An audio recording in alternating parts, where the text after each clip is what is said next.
వర్ధిల్లు తెలుగుదేశం, దీప్తులను వెదజల్లు తెలుగు తేజం.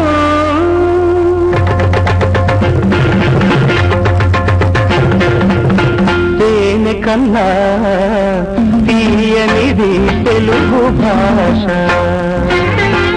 తేనె కన్నా తీయనిది తెలుగు భాష. దేశ భాషలందు లెక్క తెలుగు భాష.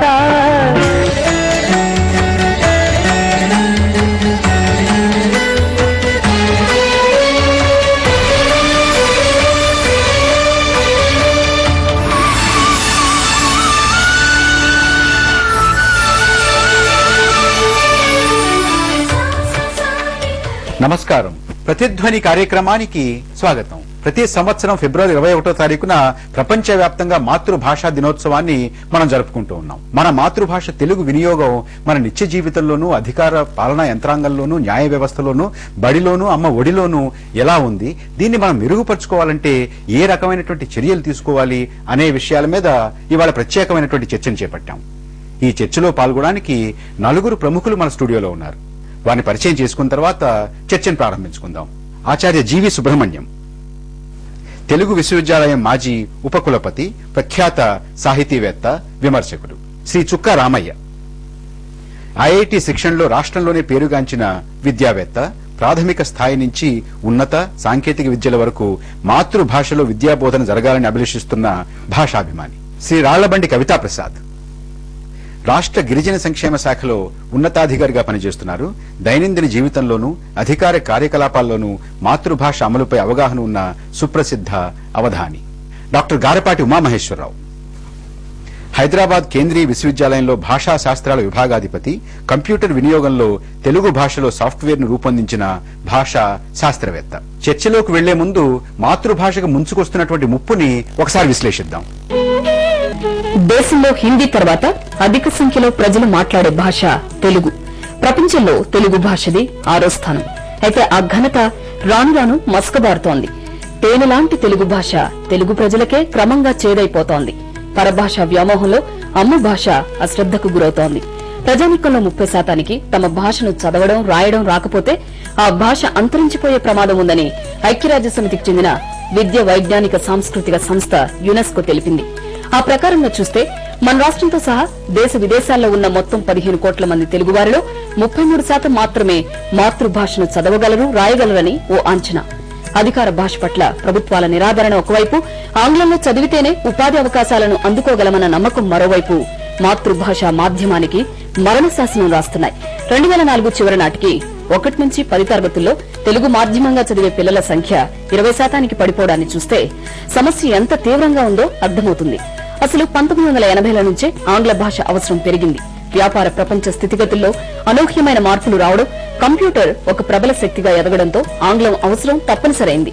ఇంగ్లీష్ రానివారు క్రియాశూన్యులుగా మారే పరిస్థితి ఏర్పడింది. ఫలితంగా దేశమంతటా ఆంగ్ల మాధ్యమ పాఠశాలలు అధిక సంఖ్యలో వెలిశాయి. ఇలా అవసరం కోసం తెలుగు నేలపై అడుగుపెట్టిన ఇంగ్లీష్ చివరికి ఓ వ్యామోహంగా మారింది. ఉపఖండంలో భాషా ప్రయుక్త దేశంగా బంగ్లాదేశ్ ఆవిర్భవిస్తే భారతదేశంలో తొలి భాషా ప్రయుక్త రాష్ట్రంగా ఆంధ్రప్రదేశ్ అవతరించింది. ఇది 1956లో జరిగినప్పటికీ 10 ఏళ్ల తర్వాత అంటే 1966లో తెలుగును అధికార భాషగా ప్రకటించారు. అధికార భాషా చట్టాన్ని అనుసరించి జిల్లా కార్యాలయాల్లో తెలుగును ఉపయోగించాలంటూ 1976లో, శాఖాధిపతి కార్యాలయాలకు తెలుగును విస్తరింపజేయాలంటూ 1979లో నోటిఫికేషన్లు వెలువడ్డాయి. 1983లో అప్పటి ముఖ్యమంత్రి ఎన్టీఆర్ సచివాలయంలో తెలుగును పాలనా భాషగా ఉపయోగించాలంటూ ఉత్తర్వులు జారీ చేశారు. అయినా అవేవీ అమలు కాలేదు. దీంతో 1988లో మరోసారి ఎన్టీఆర్ అధికార భాషగా తెలుగు భాష అమలై తీరాలంటూ గట్టి నిర్ణయాలు ప్రకటించారు. ఆంగ్లంలో వచ్చిన ఉత్తరాలను, విజ్ఞాపన పత్రాలను, ప్రతిపాదనలను తిప్పి పంపాలని అధికారులకు సూచించారు. 1988 నవంబర్ 1 నుంచి శాసనపరమైన కొద్ది అంశాలను మినహాయించి సచివాలయంలో ఫైళ్లన్నీ తెలుగులో కనబడాలని స్పష్టమైన ఆదేశాలు జారీ చేశారు. దీంతో పాలనాపరంగా గణనీయ మార్పులొచ్చాయి. ఈ నిర్ణయాన్ని రాజస్థాన్, కర్ణాటక ప్రభుత్వాలు ఎంతగానో ప్రశంసించాయి. ఆ తర్వాత 2003లో రాష్ట్రంలోని పాఠశాలలన్నింటిలో తెలుగును బోధనా భాషగా తప్పనిసరి చేస్తూ గత ప్రభుత్వం జీవో విడుదల చేసింది. అయితే ఇది కూడా గత ఉత్తర్వుల బాటనే పట్టి అటకెక్కింది. అసలు పాలనాపరంగా వివిధ స్థాయిల్లో తెలుగు అమలవుతున్న తీరు దయనీయంగా ఉంది. మండల స్థాయిలో 80%, జిల్లా స్థాయిలో 60% తెలుగు అమలవుతోంది. అలాగే శాఖాధిపతుల స్థాయిలో 5% ఉంటే సచివాలయ స్థాయిలో 2% ఉంది. ఇక జిల్లా స్థాయి కోర్టులో కొంతవరకు తెలుగు కనిపిస్తుండగా హైకోర్టులో చాలా వరకు అసలు తెలుగే కనబడకపోవడం గమనార్హం. సుబ్రహ్మణ్యం గారు, మీతో ప్రారంభిద్దాం. అసలు మాతృభాష అంటే ఏమిటి? తల్లి వలన ఏర్పడిన భాష అని సామాన్యమైన అర్థం అండి. తల్లి అంటే ఎవరు అన్నప్పుడు, మాతృ గర్భంలో ఉన్నప్పుడు బయటి నుంచి వచ్చినటువంటి వాతావరణాన్ని స్వీకరించే తల్లి మొదటి తల్లి.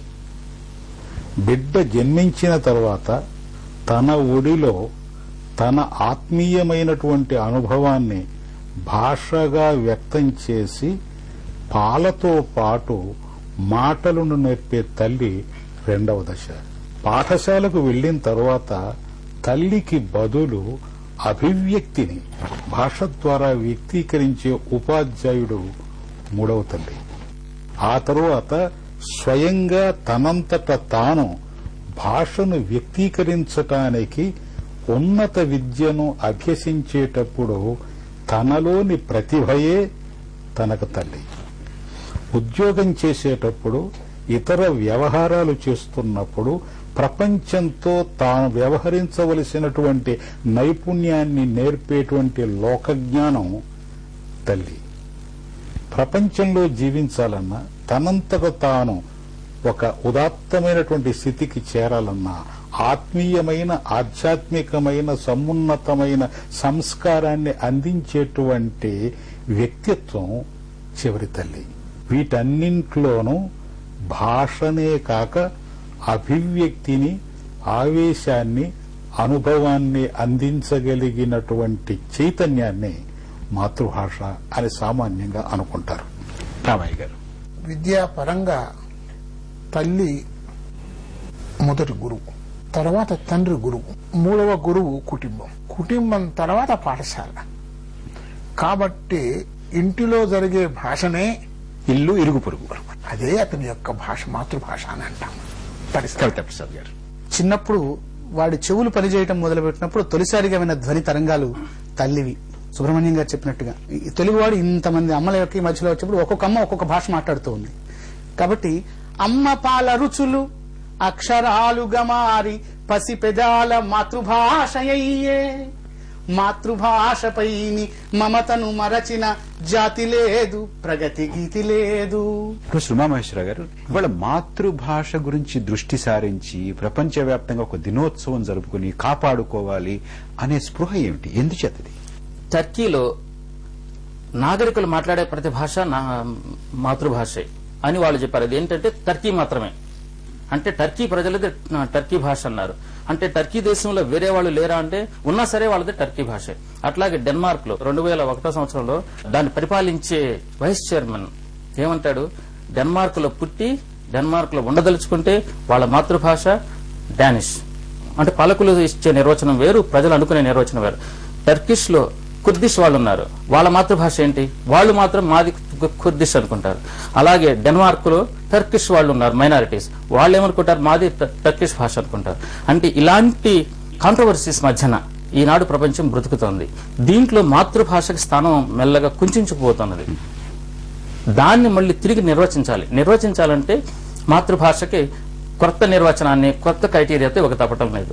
సుబ్రహ్మణ్యం గారు, మన మాతృభాష, మన తెలుగు భాష పరిస్థితి ఎలా ఉంది? వాళ్ళు మన భారత భాషల్లోనే ఇతర రాష్ట్రాల్లో తమ భాష మీద అధికం ఎక్కువగా ఉంది. ఒక్క విషయం చెబుతాను. తెలుగు విశ్వవిద్యాలయం 2 సంవత్సరాల క్రితం కన్నడ రాష్ట్రంలో ఒక తెలుగు అధ్యాపకులకు ట్రైనింగ్ కోర్సు పెట్టడానికి ప్రయత్నం చేశాం. దానికి అప్లికేషన్ ఇంగ్లీష్లో పంపాం. ఆ ప్రభుత్వం, మేము ఇంగ్లీష్ అప్లికేషన్ స్వీకరించం, కన్నడంలో రాసి పంపండి అన్న.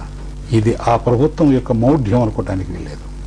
వారికి ఇంగ్లీష్ రాదని అనుకోవడానికి వీల్లేదు. మన ప్రభుత్వం అయి ఉంటే ఏమై ఉండేది? బహుశా ఇంగ్లీష్లో పంపమని అడుగుండేవారేమో. ఆ మాత్రపు మాతృభాష అభిమానం మన రాష్ట్రంలో గనక ఉంటే ఆ పరిస్థితి వేరేగా ఉండేది.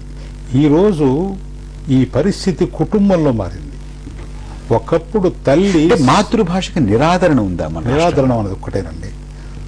ఈరోజు తల్లి తండ్రి సాంస్కృతికమైన భాషను కంటే వ్యాపార భాషను గౌరవిస్తున్నారు.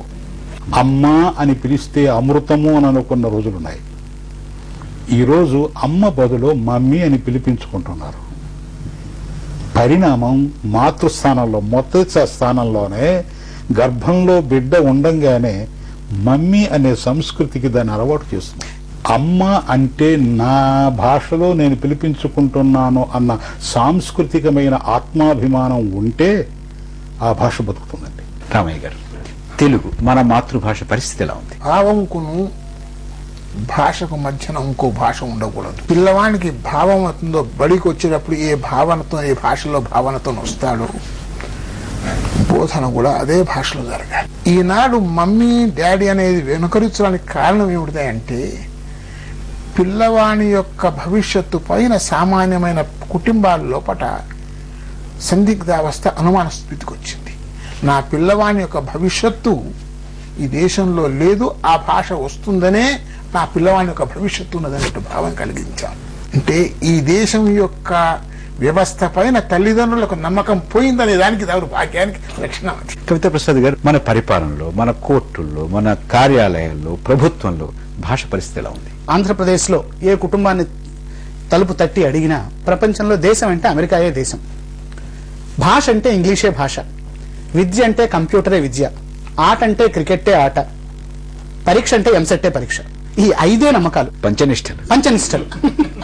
ప్రభుత్వం తీసుకుందాం, మాకు 4వ తరగతి ఉద్యోగులు ఉంటారు, వాళ్ళకి తెలుగు కూడా సరిగ్గా రాదు. వాడికి మేము ఒక శ్రీముఖం పంపిస్తాం, నిన్ను ఫలానా చోటు నుంచి ఫలానా చోటుకి ట్రాన్స్ఫర్ చేస్తున్నాము, లేకపోతే నీ మీద ఎందుకు చర్య తీసుకోకూడదు, మేము అది చక్క శుద్ధమైన ఇంగ్లీషులో మేము పంపిస్తూ ఉంటాం. అది తీసుకున్న తర్వాత వాడు జేబులో పెట్టుకుంటాం, వాడికి ఏం తెలియదు కాగితం వచ్చింది. అతను వెళ్ళి అడిగి చెప్పించుకొని దానికి మళ్ళీ వాడు ఇంగ్లీష్లో రాసి చివరి వేలి ముద్ర వేస్తారు. ఇంగ్లీష్ అర్జీల కింద వేలి ముద్ర వేసేటటువంటి వ్యవస్థ ఇవాళ ప్రభుత్వంలో. మన అధికార యంత్రాంగంలో పూర్తిగా ఆంగ్లమయమా? ఆంగ్లమయం.